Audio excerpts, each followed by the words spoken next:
ओम जयंती मंगला काली भद्रकाली कपालिनी दुर्गा क्षमा शिवा धात्री स्वाहा स्वधा नमोस्तुते भगवत्यै नमः पराम्बिकायै नमः।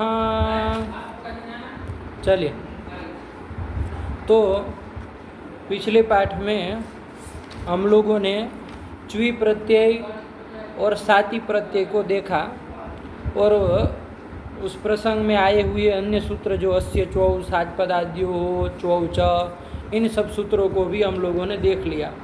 अब इसके बाद ये अंतिम सूत्र है इस प्रकरण का, तो उसी को देखना बाकी रह गया था। चलिए, तो उसी को देखा जाए। क्या सूत्र है? अव्यक्तानुकरणाद द्व्यजवरार्धादनितौ डाच, यही सूत्र है। डाच प्रत्यय करने वाला सूत्र है। तो कितने पद है देखा जाए पहले इसमें। अव्यक्तानुकरणात्, ये कहाँ का हो जाएगा? पंचम एक वचनांतम। और द्व्यजवरार्धात् क्या निकाल लोगे? द्व्यजवरार्धात्, ये भी पंचम एक वचनांतम। अनितौ न इति ही इति अनिति ही, तस्मिन् अनितौ इति, अनितौ कहाँ का हो जाएगा? सप्तम एक वचनांतम। डाच इति प्रथम एक वचनांतम। तो चार पद है इस सूत्र में। अब अर्थ देखा जाए, भाई डाच प्रत्यय होता है तो पता चल रहा है किससे होता है। तो कहा अव्यक्तानुकरणात्, सूत्र में ही कह दिए। क्या कह दिए? अव्यक्तानुकरणात्, अव्यक्तानुकरण से होते हैं। देखिए, अनुकरण जो होते हैं वो दो तरह के होते हैं, आप लोग जानते हैं। व्यक्तानुकरण होता है, एक होता है अव्यक्तानुकरण। व्यक्तानुकरण क्या मतलब? व्यक्त जो शब्द है ना, जिसमें अकार आदि अक्षरों का ज्ञान होता है, ऐसे व्यक्त शब्दों का जो अनुकरण किया जाए तो उसको व्यक्तानुकरण कहेंगे। आया कि नहीं? जैसे मान लीजिए कोई आदमी राम राम कर रहा है, तो कोई आके कहा कि अरे फलाना आदमी जो है वो राम राम बोल रहा है। तो ये जो दूसरा आदमी राम राम बोला, ये क्या किया? उसने अनुकरण किया। वो पहले वाले व्यक्ति का इसने क्या किया? अनुकरण किया। लेकिन कैसा अनुकरण है? व्यक्त का अनुकरण है। व्यक्त शब्द है ये, व्यक्त। देखिए इसमें अक्सर बान हो रहा है ना, र आ म। तो ये व्यक्त का ये क्या किया गया है? यहाँ पर अनुकरण किया गया है। वो जो पहले वाले ने बोला था वो व्यक्त शब्द था, है ना, तो उसका ये अनुकरण है। तो व्यक्तानुकरण इसको कहते हैं। जैसे फिल्म आदि में डायलॉग रहता है कि नहीं है, कोई हीरो वगैरह के, तो उसको लोग बोलते हैं ना अपने उसमें, तो वो क्या होगा? वो व्यक्त का अनुकरण हुआ, व्यक्त शब्द का अनुकरण हुआ, तो उसको व्यक्तानुकरण कहेंगे। आया कि नहीं? एक होता अव्यक्तानुकरण, है कि नहीं है। जैसे ऐसे ताली बजाई तो टप ये आवाज़ आई, तो हमने ये जो बोला टप, ये क्या है? अनुकरण तो है, लेकिन ये व्यक्त का अनुकरण है क्या? व्यक्त का अनुकरण नहीं है। किसका अनुकरण है? अव्यक्त जो शब्द था, ऐसे ध्वन्यात्मक ये जो अव्यक्त शब्द था उसका ये अनुकरण हमने बोला, अनुकरण किया। पट चट जो भी करो अनुकरण, तो आप कैसा भी कर सकते हो, लेकिन ये अनुकरण जो किया, ये पट चट, ये क्या हुआ? ये अव्यक्त का, वो ध्वनि का अनुकरण किया, तो ये अव्यक्तानुकरण हुआ। आया कि नहीं? तो ये जो डाच प्रत्यय होगा वो किससे होगा? तो अव्यक्तानुकरणात्, अव्यक्त के अनुकरण से होता है डाच प्रत्यय। लगा कि नहीं लगा? जैसे पटत, वो बुलेट चलती है ना, तो पटपट आवाज़ करती है कि नहीं करती? तो पटत करोती, है ना। तो पटत मान लीजिए, रख लीजिए, तो ये पटत है, क्या हुआ? वो अव्यक्त का अनुकरण हुआ, तो इससे डाच प्रत्यय होगा। आया कि नहीं? तो वही है अव्यक्तानुकरणात् डाच स्यात्। और सूत्र में क्या कहा है? अब द्व्यजवरार्धात्, ये भी पंचम एक वचनांत पद है, तो ये विशेषण बन जाएगा। किसका? अव्यक्तानुकरणात्, इसका विशेषण बन जाएगा। क्या? द्व्यजवरार्धात्। तो द्व्यजवरार्धात् मतलब क्या भैया? क्या है इसमें? तो द्व्यजवरार्धात्, तो देखिए इसमें समास वगैरह करेंगे, वरदराजाचार्य उसी का अर्थ बताएंगे शुरुआत में, तभी बाद में सूत्र का अर्थ बताएंगे कि भाई द्व्यजवरार्धात् क्या है भाई, है ना। तो देखिए द्व्यज, अवर और अर्ध, ये सब शब्द है इसमें, तो द्व्यच दो अच है जिसमें उसको द्व्यच कहेंगे। अवर मतलब जानते हैं आप, अवर मतलब न्यून, कम से कम, न्यून उसको कहते हैं अवर। और अर्ध तो आधा भाग, इसको जानते ही है। तो इतना जान लो, फिर अब समास क्या किया जाए भैया सबका परस्पर में, तो वो करेंगे। तो देखिए नीचे लिख रहा है द्व्यज एव अवरम न्यूनम न तु ततो न्यूनम, उसको कहेंगे द्व्यजवरम। द्व्यज तो पहले आ ही गया, द्वौ अचौ यस्मिन, दो अच है जिसमें, है ना, उसको कहेंगे द्व्यच।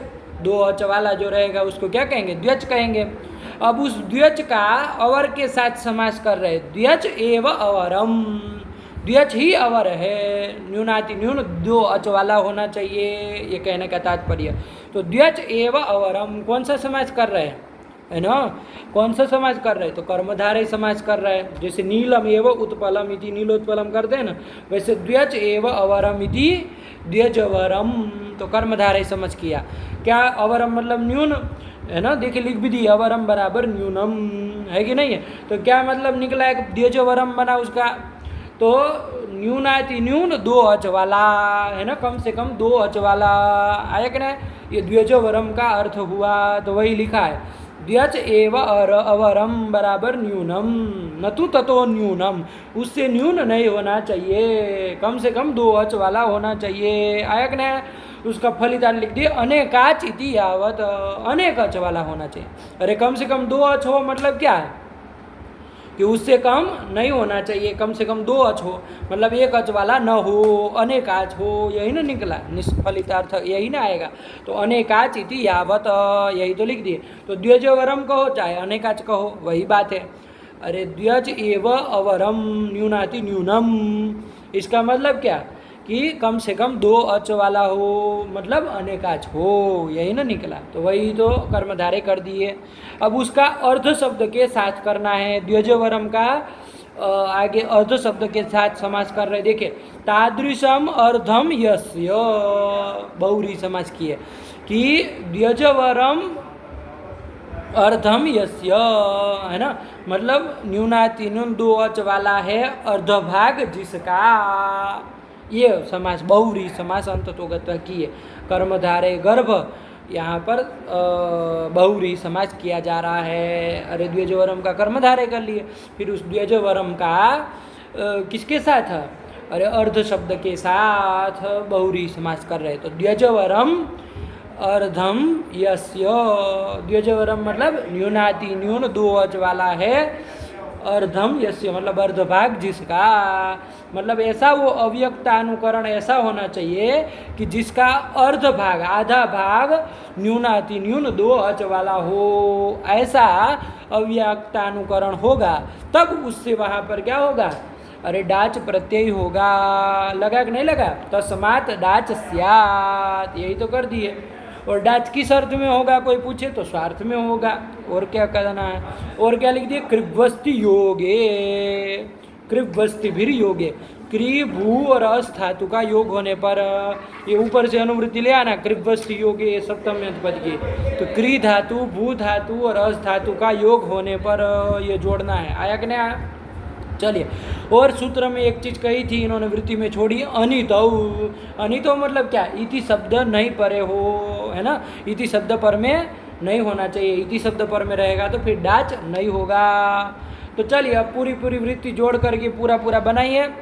अव्यक्तानुकरण से डाच होता है, लेकिन कैसे अव्यक्तानुकरण से, कि जिसका आधा भाग न्यूनाति न्यून दो अच वाला हो, यही ना निकला, कि जिसका आधा भाग न्यूनाति न्यून दो अच वाला हो, मतलब अनेकाच हो, उसका आधा भाग अनेकाच होना चाहिए। ऐसा जो अव्यक्तानुकरण, उससे स्वार्थ में डाच प्रत्यय होता है। कब, इति परे नहीं होना चाहिए, इति पर में अनितौ, है ना। और क्या बता दिए, कृभ्वस्ति भी योगे, कृ भू और अस धातु का योग होना चाहिए, तब होगा। खाली ऐसे पटत अनुकरण करेंगे, मान लीजिए आपने वो बुलेट की जो आवाज़ आती है उसका वो अव्यक्त शब्द है, वो बुलेट की जो आवाज़ होती है वो अव्यक्त, उसका अनुकरण आपने किया पटत, तो ये पठत खाली करेंगे, अब करोति का कोई किसी का योग नहीं होगा तो वहाँ पर नहीं हो पाएगा, कृपस्ति भी योगे ये कह दिया, ठीक है ना। तो अब आगे यह सूत्र का अर्थ एकदम सरल है कि नहीं है, जितना लंबा चौड़ा सूत्र लग रहा है वैसा कुछ है ही नहीं, सरल है एकदम। तो चलिए किया जाए, पठत करोति, करोति का योग करना है, क्रिभुवस किसी का योग करना है तो करोति का कर लो। पठत करोति कि वाहनम पठत करोति कि ये जो वाहन है बुलेट वाहन वो पठत करोति, ये पठत ऐसी आवाज़ करता है, आयक ना, तो पठत करोति ये कर लिया। तो देखिए यहाँ इति शब्द पर में नहीं है, क्रि धातु का योग भी हो गया, मिल गया। और ये पठत क्या है, अव्यक्त का ये अनुकरण है, अव्यक्त शब्द का ये अनुकरण है ना। तो इसलिए इससे डाच प्रत्यय हो पाएगा तो नहीं हो पाएगा। क्यों नहीं हो पाएगा भैया, अव्यक्त अनुकरण कैसा होना चाहिए, क्या कहे थे कि उसका आधा भाग न्यूनाति न्यून दो अच वाला होना चाहिए, है ना। द्विज वरार्धात कहा था कि नहीं कहा था। तो यहाँ पर पठत का आधा भाग मान लीजिए प निकाल लीजिए, उधर टत निकाल लीजिए, कैसे भी आधा भाग करे तो आधा भाग इसका जो होगा वो न्यूनाति न्यून दो अच वाला है क्या, तो नहीं ना हो रहा है। अरे वो तो एक ही अच वाला हो रहा है, आधा भाग न्यूनाति न्यून दो अच वाला नहीं ना हुआ, तो ऐसे इससे तो फिर नहीं हो पाएगा। देखो सब चीज़ है, अव्यक्त का ये अनुकरण है, पठत इति पर में नहीं है, क्रि धातु का योग भी हो गया, लेकिन ये पठत से डाच प्रत्यय नहीं ना हो पाएगा क्योंकि ये द्व्यजवरार्थ नहीं है, इसका आधा भाग न्यूनाति न्यून दो अच वाला नहीं है, आया कि नहीं, तो नहीं हो पाएगा। फिर कैसे करेंगे, तो देखिए आगे वार्तिक आ रहा है, डाची विवक्षिते द्वे बहुलम, डाची विवक्षिते द्वे बहुलम, डाच विवक्षिते मतलब डाच प्रत्यय की विवक्षा हो, परे नहीं कह रहा है, डाच प्रत्यय आपको करना हो, मान लीजिए विवक्षा है आपको, तो वहाँ द्वे बहुलम, वहाँ पूरे वो पद जो रहेगा उसको क्या हो जाएगा, द्वित्व बहुलता से हो जाता है। तो यहाँ हमको पठत से डाच की विवक्षा है, हमको करना है ना, वक्तुम इच्छा विवक्षा है हमको, है ना। तो पहले ही ये वार्तिक क्या कर देगा, वो पठत को द्वित्व कर देगा, उस अनुकरण जो था उसको द्वित्व कर देगा। तो पठत पठत करोति ये बन जाएगा, क्या बन जाएगा, पठत पठत करोति, ये कर लिया। तो यहाँ द्वित्व कर लिया, यही वार्तिक है, सरल है एकदम, वही लिखा है, डाची विवक्षिते द्वे बहुलम इति डाची विवक्षिते द्वित्वम, है ना। डाची परे नहीं कह रहे हैं, वरना तो डाच कहाँ पर में है, अभी डाच तो हो ही नहीं पाया है अभी तो, क्योंकि पठत हमको जैसा वो द्विजवरार्थ मिल ही नहीं रहा है ना, तो परे मांगेगा तो नहीं काम चलेगा, इसलिए विवक्षिते जोड़े हैं, ध्यान से किए हैं। तो डाच की विवक्षा तो है ही हमको, है ना, डाच का विषय हमको करना है, तो यहाँ पर द्वित्व हो जाएगा। तो कर लो, पठत पठत करोति, आया कि नहीं आया, तो ये कर लिया। अब यहाँ पर देखिए, अब अनुकरण ये क्या है, पठत पठत है। अब देखिए ये आपका अव्यक्त का तो अनुकरण है ही, वो पहले भी था अभी भी है, पठत पठत। लेकिन अब ये जो पठत पठत ये जो समुदाय बना, इसका आधा भाग कैसा है, कम से कम दो अच वाला है, हो गया कि नहीं होगा। जैसे पठत पठत ये समुदाय है, इसका आधा भाग निकाल लो तो एक पठत हो गया, तो ये कम से कम दो अच वाला होना चाहिए, तो ऐसा है कि नहीं है, तो ये यहाँ ये तो हो गया। ऐसा जो अव्यक्तानुकरण जिसका आधा भाग कम से कम दो अच वाला हो, ऐसा अव्यक्तानुकरण अब क्या मिला, द्वित्व कर देने के बाद पठत पठत ये मिल गया। तो अब इससे डाच प्रत्यय होता है, आया कि ना, इससे डाच प्रत्यय किया जाएगा, तो अब हो जाएगा, अब कोई दिक्कत नहीं है ना। जब द्वित्व कर दिए डाची विवक्षिते द्वे बहुलम से, तो अब द्वित्व करने में कोई बाधा नहीं है। तो चलो कर लो डाच प्रत्यय पठत पठत से, तो पठत पठत डाच करोति, करोति जोड़े रहना क्योंकि करोति का योग मांगा है, तो पठत पठत डाच ये बना दिए, ठीक हुआ। चलिए एक बात ध्यान रखिएगा, देखिएगा वार्तिक में इन्होंने क्या शब्द प्रयोग किया, विवक्षिते बोले हैं, है ना। आचार्य क्या बोले, डाची विवक्षिते, डाची परे नहीं कहे, परे यदि कह देते ना तो अन्योन्याश्रय दोष हो जाता। कैसे अन्योन्याश्रय हो जाता, क्योंकि डाच परे मांगता तो पहले डाच करना पड़ता, डाच करने के लिए सूत्र हम घटाते तो वो केवल पठत से तो डाच कर नहीं पाता, क्योंकि वो द्विजवरार्थ नहीं बन पा रहा है। तो डाच कब हो, जब द्वित्व हो तब डाच हो, और द्वित्व कब हो, जब डाच हो तब हो। तो इस तरह से परस्पर में अन्योन्याश्रय हो जाता, आया कि नहीं। तो ये अन्योन्याश्रय न हो इसी के लिए इन्होंने डाची परे न कह करके डाची विवक्षिते कह दिए हैं, जाने रहना, ठीक है ना। वो टीका टिकट तो बोधिनी आदि में लिख दिए। देख लेना कि भाई अन्योन्याश्रय वारणाय विवक्षिते इति, ठीक है ना। तो चलिए कुछ नहीं, वो सरल ही है बात, आप सीधा पकड़िए। डाच की विवक्षा हो तो द्वित्व कर दो, तो हमने द्वित्व कर दिया, और उसके बाद जब द्वित्व कर दिया पटत पटत करोति बन गया, तब यहाँ पर हमारा अव्यक्तानुकरण कैसा मिल गया, द्विजवरार्थ अव्यक्तानुकरण मिल गया, तो हमने डाच प्रत्यय भी बाद में कर दिया। तो पटत पटत डाच करोति, ये स्थिति बन गई। डाच में देख लीजिए चकार की किससे संज्ञा हो जाएगी, हलंत्यम से संज्ञा हो जाएगी, डकार की चुटू से हो जाएगी, दोनों का तस्य लोप से लोप कर देंगे, आ शेष रहेगा, तो क्या हो जाएगा, पटत पटत आ करोति, ये स्थिति बन जाएगी, ठीक है। चलिए अब क्या किया जाए भैया, पटत पटत आ करोति में क्या किया जाए, तो अगला वार्तिक और आ रहा है ना। क्या वार्तिक है, नित्यम आम्रेडिते डाची इति वक्तव्यम, नित्यम आम्रेडिते डाची इति वक्तव्यम, कितने पद है इसमें, अरे आम्रेडिते डाची इति वक्तव्यम है ना, नित्यम कह रहा है मतलब नित्य ही होगा, क्या कार्य हो रहा है ये नहीं लिखा है, बस इतना लिख रहे हैं कि आम्रेडित डाची परे, आम्रेडित डाच परे रहते, आम्रेडित डाच मतलब डाच है पर में जिसके, ऐसा आम्रेडित परे रहते, इतना ही कह रहे हैं। अब क्या कार्य करना है तो ये तो कुछ नहीं लिखा है। तो देखिए वरद राजाचार्य उस वार्तिक का अर्थ लिख रहे हैं, क्या लिख रहे हैं, डाच परम यद आम्रेडितम तस्मिन् परे पूर्व परयो वर्णयो पर रूपम स्यात्, अरे पर रूप करने वाला सूत्र है ये, कह पूर्व परयो, इसके अधिकार में भगवान भाष्यकार ने इस वार्तिक को पढ़ा है कि नहीं, तो उसी का अर्थ कर दिए, क्या कर दिए, पर रूप करने वाला सूत्र है, क्या किए, डाच परम यद आम्रेडितम, डाच है पर में जिसके, ऐसा आम्रेडित। तो पहले आम्रेडित जानिए, आम्रेडित किसको कहते हैं, तो आम्रेडित संज्ञा करने वाला कौन सूत्र है, तस्य परमाम्रेडितम द्विरुक्तस्य परमाम्रेडित संज्ञम स्यात्, अरे द्विरुक्त जो हो, दो बार जो कहा गया हो, उसका पर वाला जो रूप है उसकी आम्रेडित संज्ञा होती है। जैसे यहाँ पटत पटत ये द्विर्वचन किया गया था, द्विरुक्त है, तो इसका जो दूसरा वाला पर वाला पटत है उसकी कौन संज्ञा हो जाएगी, तस्य परमाम्रेडितम से आम्रेडित संज्ञा हो जाएगी। तो चलिए वही लिखे, डाच परम यत आम्रेडितम, डाच है पर में जिसके, ऐसा आम्रेडित, तो घटाओ यहाँ पर डाच कौन हो गया, आ, ओ है पर में जिसके ऐसा आम्रेडित कौन हो गया, तो दूसरा वाला पटत, तस्मिन् परे मतलब वो परे रहते, पूर्व परयो हो वर्णयो हो, पूर्व और पर दोनों वर्णों के स्थान पर पर रूपम स्यात्, तो पूर्व करके कौन सा वर्ण ले लिया जाएगा, तो पूर्व वाले पटत का त लिया जाएगा, और पर करके क्या लिया जाएगा, ये जो दूसरा वाला पटत है उसका प लिया जाएगा। इन दोनों के स्थान पर क्या होता है, पर रूप होता है, तो तकार और पकार के स्थान पर पकार आदेश हो जाएगा। तो क्या स्थिति बन जाएगी, अरे तकार और पकार के स्थान में प कर दो, तो पट पटत आ करोति ये बन जाएगा, अरे डाच का आ तो है ही, तो पट पटत आ करोति, तो वही लिख दिए, देखे इति तकार पकारयो हो स्थाने पकार, तकार और पकार के स्थान पर पकार आदेश हो जाएगा। तो यही एक आदेश करने वाला, पर रूप में एक आदेश करने वाला ये आपका वार्तिक है, नित्यम आम्रेडिते डाची इति वक्तव्यम, आया कि नहीं। अब वो वहाँ पर रूप के प्रकरण में पढ़ा है, तो वहाँ जो निमित्त सब आए हैं, बाकी चीज़ें एक कह पूर्व पर यो सब अधिकार इसमें आ जाते हैं, तो अर्थ बन जाता है।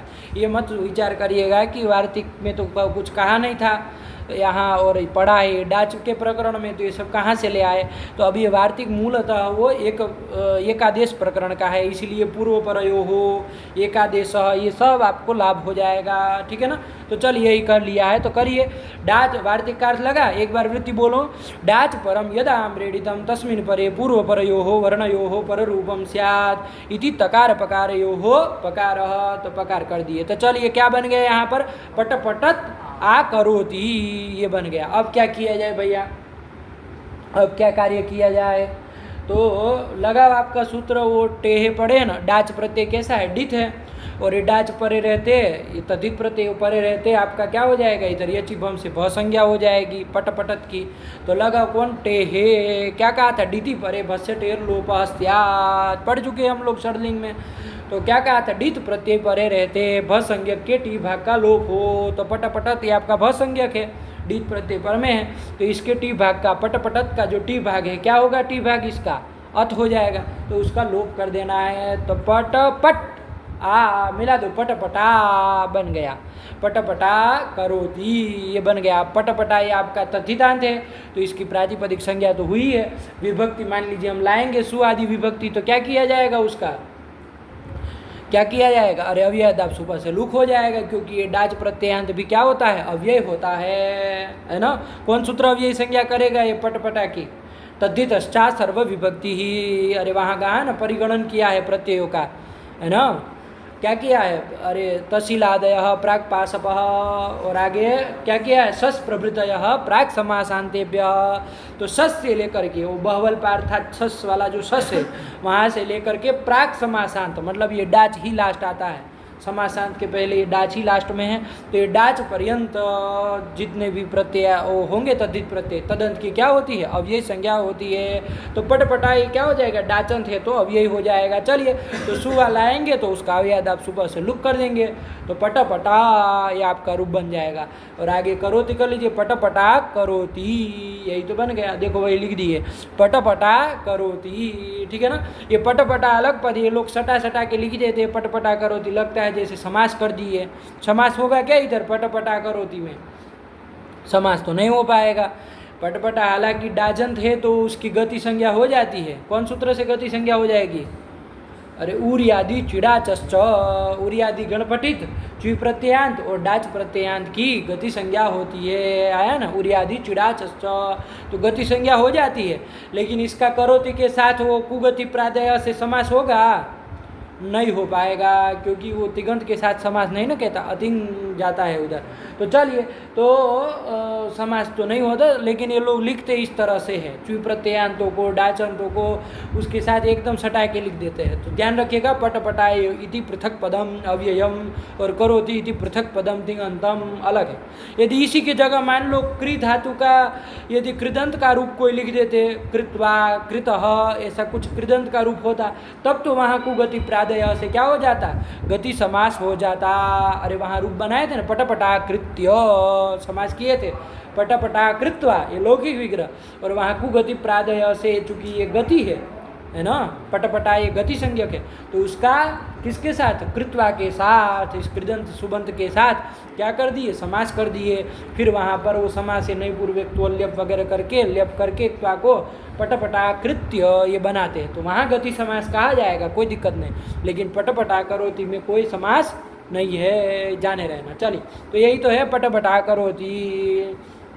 अब क्या कर रहे हैं भैया, आगे क्या कह रहे हैं वरदराजाचार्य, अव्यक्तानुकरणात् किम पदकृत्य कर रहे हैं, ठीक है ना, कि भैया अव्यक्तानुकरणात्, ये आपने को कहा सूत्र में से हटा दो, तो क्या सूत्र बन जाएगा, द्व्यजवरार्धा दनितौडात्, ये बन जाएगा। तो क्या अर्थ होगा सूत्र का भैया, कि भाई द्व्यजवरार्थ प्रातिपदिक हो, है ना। द्व्यजवरार्थ मतलब व्याख्या हम लोग पहले कर चुके, बता दिए क्या समास होता है, कैसे बना है। तो न्यूनाति न्यून दो अच है, न्यूनाति न्यून दो अच वाला अर्धभाग है जिसका, ऐसा प्रातिपदिक कह दे तो क्या दिक्कत है। अव्यक्तानुकरणात् मत कहो, तो कहा ईशत करोति, यहाँ भी होने लगेगा ईशत करोति। ईशत करोति क्या है भाई, ईशत करोति का क्या तात्पर्य है, ईशत करोति मतलब थोड़ा कर रहा है। मान लीजिए कोई देवदत्त है, ईशत करोति, देवदत्त थोड़ा थोड़ा काम कर रहा है, तो इस अभिप्राय से मान लीजिए ईशत करोति वाक्य है, तो ये तो ईशत किसी का अनुकरण है ही नहीं, है तो न व्यक्त का अनुकरण है न अव्यक्त का अनुकरण है। ये तो बताया जा रहा है कि भैया देवदत्त ईशत करोति, देवदत्त थोड़ा थोड़ा काम कर रहा है, तब तो ये अनुकरण ही नहीं, अव्यक्त की तो बात ही छोड़ दो, ये क्या है, अनुकरण ही नहीं है। इसीलिए यहाँ पर क्या होगा, अरे डाच प्रत्यय नहीं होगा, ठीक है ना।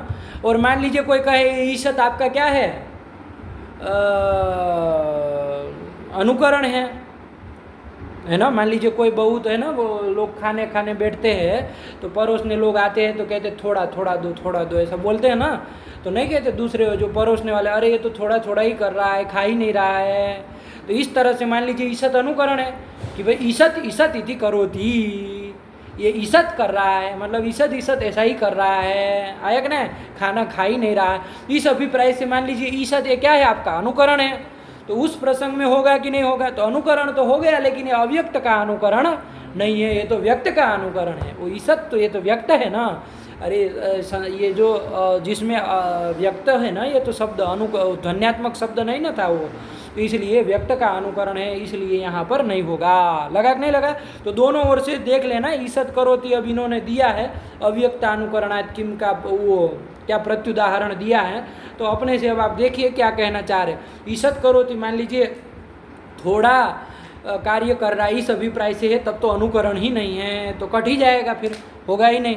मान लीजिए ईसत ये अनुकरण भी है, किसी व्यक्ति का भोजन करते हुए बैठे हुए व्यक्ति का अनुकरण है। मान लीजिए ये ईसत करोति देवदत्त ईसत इति करोति, कि देवदत्त ईसत ऐसा कर रहा है, ईसत ईसत बोल रहा है, तो इस तरह से अनुकरण भी होगा तो भी नहीं हो पाएगा, क्योंकि ये अव्यक्त का अनुकरण नहीं है। लगा कि नहीं लगा? तो चलिए ध्यान रखिएगा, यहाँ डाच प्रत्यय ईसत से नहीं होगा। आया कि नहीं? कोई शंका करे कि भैया इसमें तो डाच वैसे ही नहीं प्राप्त है। क्यों नहीं प्राप्त है? क्योंकि ये द्विजवरार्ध नहीं है, इसका आधा भाग कम से कम 2 अच वाला नहीं है। ऐसा कोई कहे तो ध्यान रखिएगा वो 2 अच वाला तो बन जाएगा, क्योंकि डाची विवक्षित द्वे बहुलम निस्वार्थिक से उसको ईसत को द्वित्व करना कोई बड़ी बात नहीं है। डाच की विवक्षा तो द्विजवरार्ध तो बन जाएगा, उसमें कोई परेशानी नहीं है। जैसे पटत में हमने द्वित्व करके डाच किया था, वैसे इसमें भी कर लेंगे तो वो तो हो जाएगा, उसमें समस्या नहीं है। लेकिन ये अव्यक्त अनुकरण नहीं है, इसलिए डाच नहीं होगा। लगा कि नहीं लगा? तो चल यही पदकृत्य कर दिए, ईसत करोति। अब आ रहा है क्या? आ रहा है दूसरा पदकृत्य कर रहे हैं, द्विजवरार्धात। भैया इसको क्यों दे रहे हैं? सीधा कहो ना कि अव्यक्तानुकरणात् डाच भवति, यही कह दो, अव्यक्तानुकरण से डाच प्रत्यय होता है। तो कहा भैया तब श्रत करोति यहाँ होने लगेगा। श्रत करोति है ना, श्रत श्रत ज़्यादा है ना, कौन चलता क्या, किसका अनुकरण माना जाए इसको? श्रत श्रत श्रत श्रत किसका अनुकरण माना जाए? अव्यक्त का अनुकरण कहना क्या? जैसे पटत पटत तो बुलेट का हो जाता है, बुलेट चलती है तो पट पट पट पट आवाज़ करती है ना। शरत शरत सर सर वो तो सर सर करती हैं, अब उसी का है। अब उसका अनुकरण तो जिसको जैसा समझ में आए वैसा कर सकता है, कोई ऐसा उसमें कोई वो नहीं है कि भाई उसी का होगा। अरे जिसको जैसा एक ही तरह का शब्द है, लोग अलग अलग, जैसे कोई गिरा तो कोई कहा धड़ाम से गिरा, कोई गया बम से गिरा, कोई गया बम से गिरा, तो अपने ऊपर है कौन कैसा अनुकरण कर रहा है, उसमें कोई रॉकेट साइंस नहीं करना है। चलिए तो श्रत करोति, तो श्रत ये अनुकरण है, तो अव्यक्त का अनुकरण भी है। मान लीजिए हवा का जैसे लड़का कह रहा है, चाहे बाण जा रहा है तो उसका अनुकरण कह दो, श्रत श्रत करके जा रहा है मान लीजिए, तो जिसका भी कहो तो श्रत करोति। तो श्रत ये आपका अनुकरण है, अव्यक्त का अनुकरण है। अब यदि आप द्विजवरार्धात् पद सूत्र में नहीं देते तो यहाँ भी डाच हो जाता, क्योंकि इति शब्द पर में नहीं है, अव्यक्त का अनुकरण है, क्री धातु का योग भी हो गया तो शब्द मिल गया, तो डाच होने लगेगा। आया कि नहीं? जब हमने कह दिया कि भैया द्विजवरार्ध होना चाहिए, मतलब इसका आधा अव्यक्तानुकरण का आधा भाग कम से कम 2 अच वाला होना चाहिए, जब हमने कह दिया तो ये श्रत का आधा भाग 2 अच वाला नहीं है। मान लीजिए डाची विवक्षित द्वे बहुलम से द्वित्व भी कर देंगे, श्रत श्रत ऐसा भी कर देंगे, तो भी इसका आधा भाग 2 अच वाला नहीं होगा, एक ही अच वाला है। इसलिए यहाँ पर द्विजवरार्धात् कह देने से यहाँ वारण हो गया डाच प्रत्यय का, तो वही कर दिए। द्विजवरार्धात् कस्मै प्रयोजनायो, तो कहा श्रत करोति इत्यत्र डाज अभावायो, यही ना उत्तर दे देंगे। चलिए फिर कहा अवर एति किम, भैया अवर शब्द क्यों कहा? ये द्विजवरार्ध में खटकीभूत जो अवर शब्द है उसका पदकृत्य कर रहा है ना। तो चलिए उसको भी जानिए, अवर एति किम, अवर इति कस्मै प्रयोजनाय, है ना। तो अवर नहीं कहते तो क्या बनता, ये पहले जान लीजिए तब ना पदकृत्य करेंगे। तो बनता अव्यक्तानुकरणात् द्व्यजर्धात्, क्योंकि अवर तो कहना नहीं है, तो द्व्यजर्धात् अनितौडात्। क्या अर्थ होगा कि ऐसा अव्यक्तानुकरण जिसका आधा भाग 2 अच वाला हो, यही ना निकला। अवर शब्द तो आपने कहा नहीं, न्यून का वाचक अवर शब्द नहीं कहा है, तो अब होगा इसका आधा भाग क्या हो, 2 अच वाला हो, ऐसा अव्यक्तानुकरण। ऐसा यदि कहेंगे तो कहाँ पर दिक्कत होगी, तो कहा खरट खरटा करोति। मान लीजिए कोई खराटे ले रहा है तो उसका खरटत ये अनुकरण कर लिया कोई, तो खरटत करोति, तो ये खरटत करोति, ये खरटत जो आपका है ये क्या होगा, अव्यक्त का अनुकरण हो गया। वो अव्यक्त कौन शब्द था, वो खराटे लेना जो खर खर आवाज कर रहा था वो अव्यक्त था, उसका ये अनुकरण है खरटत। तो करोति का योग कर दो, खरटत करोति। तो अब यहाँ पर देखिए क्या समस्या होगी? डाच प्रत्यय की विवक्षा होगी तो यहाँ पर क्या हो जाएगा? द्वित्व तो कर ही लेंगे, डाची विवक्षिते द्वय बहुलम से, तो खरटत करोति ये बन जाएगा। अब यहाँ पर ध्यान दीजिएगा, आपने कहा क्या अव्यक्त का अनुकरण हो तो वो तो है, और आपने क्या मांगा? द्व्यज वरार अवर तो निकाल दिए, आपने कहा उसका आधा भाग दो अच वाला हो। अब खरटत का आधा भाग क्या होगा? एक खरटत होगा, वो दो अच वाला होना चाहिए। तो दो अच वाला है क्या? खरटत दो अच वाला होगा क्या? ज़्यादा है, दो से अधिक हो गए। आपने तो कहा द्व्यजर धात, मतलब दो अच है अर्धभाग, जिसका दो अच वाला अर्धभाग होना चाहिए, तो ऐसा नहीं, इसमें तो अधिक है, तो यहाँ नहीं हो पाएगी, तो अव्याप्ति हो जाएगी। पंडित जी यहाँ अतिव्याप्ति नहीं दे रहे, अव्याप्ति दे रहे हैं, ध्यान से उलझिएगा मत। तो यहाँ पर क्या हो जाएगा? लक्षण हमको लगाना था, डाच करना था, लेकिन हो नहीं पाएगा, है कि नहीं है? अरे लक्ष्य में लक्षण नहीं जा रहा है तो अव्याप्ति हो रही है, तो यह अव्याप्ति हो गई। तो यहाँ पर डाच करने के लिए इसलिए क्या करना पड़ेगा? अवर शब्द जोड़ना पड़ेगा। जब हम अवर शब्द जोड़ देंगे तब क्या होगा कि वो द्व्यज वरार्धात ये बनेगा। अर्थ क्या होगा इसका? कि जिसका आधा भाग न्यूनाति न्यून दो अच वाला हो, अवर मतलब न्यून, न्यूनाति न्यून दो अच वाला आधा भाग हो, ये निकल जाएगा। तो न्यूनाति न्यून दो अच वाला तो है ही ना, अधिक रहने से कोई आपत्ति नहीं, कम से कम दो अच होने चाहिए, तो कम से कम तो दो अच है ही, ज़्यादा रहे कोई दिक्कत नहीं, तो तीन अच वाले में भी हो जाएगा, तो यहाँ हो जाएगा, तो डाच प्रत्यय बन जाएगा। तो यही है खरटा करोति। अब बनाएंगे कैसे इसको? डाच करके तो आप जान ही लिए, द्वित्व कर दिए तो खरटत करोति, और वही सब प्रक्रिया करनी है क्रम से। नित्यम आमृडिते डाची इति वक्तव्यम से पर रूप कर लो। किसका किसका क्या पर रूप करोगे? अरे तकार खकार यो स्थाने खकार, तो खरटत करोति ये बन जाएगा। अरे डाच अपर में रख लेना, खरटत डाच करोति, डाच का आ रहेगा, वो डित होने के कारण इधर टी भाग का लोप कर देंगे, आ को मिला देंगे, और अब यही है तो कहना क्या, सुलाएंगे तो लुक कर देंगे, खरटा करोति बन जाएगा। अरे पटपटा करोति की तरह ही प्रक्रिया चलानी है। चलिए यही कर दिए। अवरेति किम खरटा करोति। चलिए 2 नंबर टिप्पणी लिखी है, अब वो लंबी चौड़ी है, आप अपने से लगाइए, हम सब बता दिए। अब अपना काम है वो सरल है, लगाते रहिए। फिर क्या आया? अनितौ किम।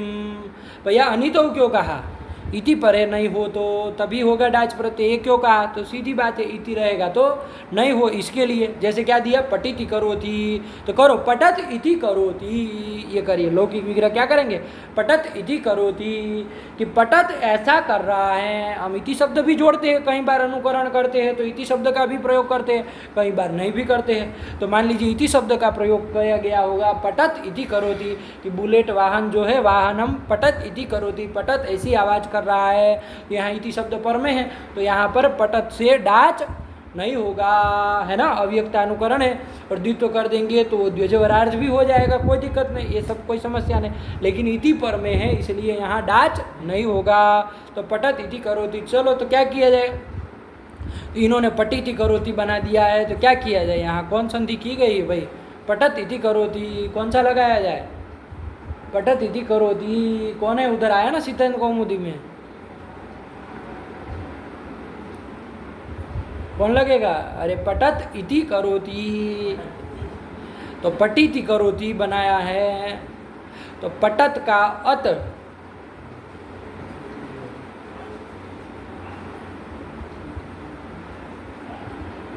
कौन है भाई? सूत्र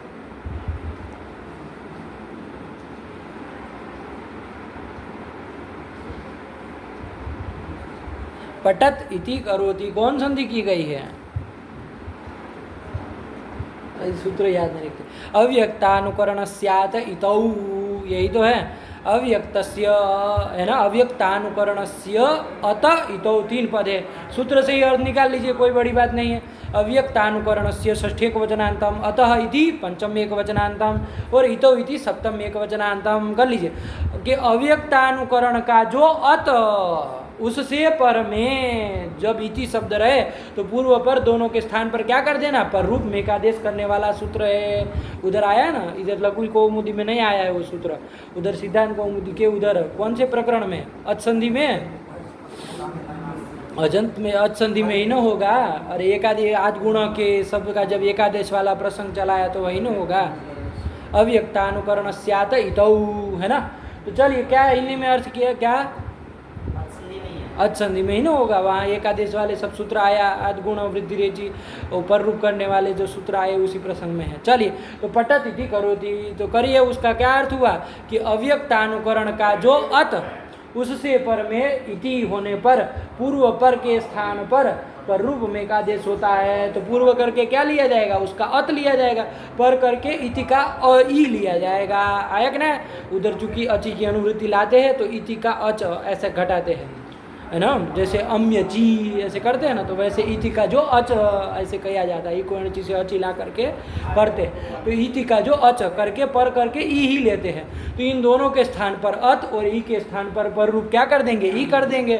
तो पटत का अत निकालो, इति का ई करके दोनों के स्थान में ई कर दो, तो पटिति, तो पटिति करोति, आयक ना, तो वही बना दिए।